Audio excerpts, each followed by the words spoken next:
Jami-Lee Ross is pinning his hopes of getting back into Parliament on the fortunes of Billy Te Kahika in the Te Tai Tokerau seat. The disgraced former National MP announced this morning that he won't be standing in Botany, the seat he's held since 2011. Mr Ross's Advance New Zealand party teamed up with Billy Te Kahika's controversial Public Party, and their electoral fortunes now depend on them getting either 5% of the vote or the far north Māori seat. Our reporter Katie Doyle and visual journalist Dan Cook headed to Botany to find out what voters there think. Ladies and gentlemen of the media. At the 2017 election, as a National Party MP, Jami-Lee Ross won the Botany seat with more than 60% of the vote. But since then, Mr Ross has had a spectacular falling out with National, leaving the party but remaining in Parliament as an independent MP to represent his Auckland electorate.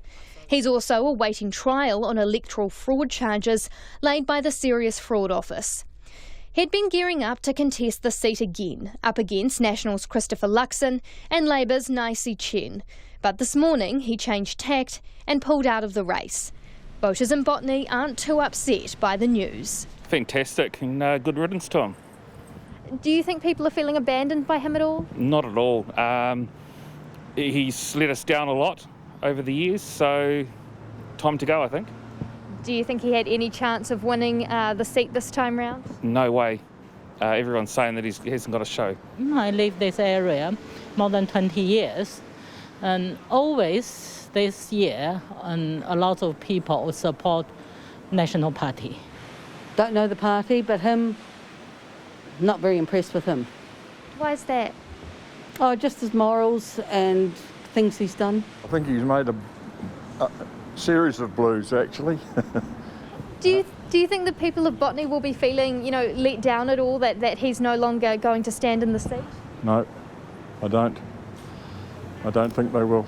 Jami-Lee Ross recently decided to merge his Advance New Zealand party with the New Zealand Public Party, led by Billy Te Kahika.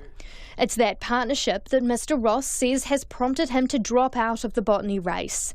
Mr Ross, who will now be second on the party's list, wants to focus on Advance New Zealand's nationwide campaign so Mr Te Kahika can focus on winning Te Tai Tokerau. So we had to make a call. Which one of us is the person who runs hard in an electorate seat? Which one of us is the one who runs the campaign nationwide and brings the team together? And so I'm effectively taking on that role. Billy is energetic and working hard in Tai Tokerau. He's a fighter that will bring the fight to the Labour Party there. Botany is a safe National seat. In 2017, National got 60% of the party vote.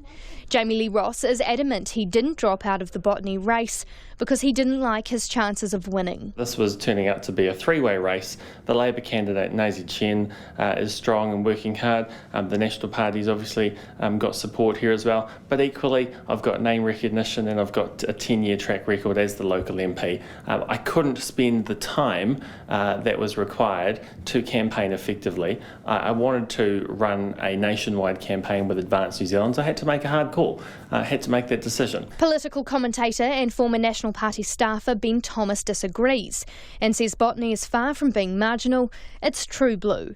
He says, if anything, Jami-Lee Ross is saving face ahead of a big loss. Jami-Lee Ross himself said that Botany was turning into a three-way race.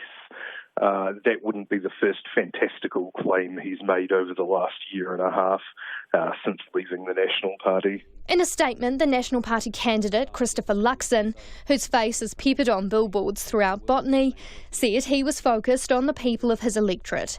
He wanted to continue being a strong advocate for Botany and for the National Party that he said would grow the economy and create jobs. For Checkpoint, Katie Doyle.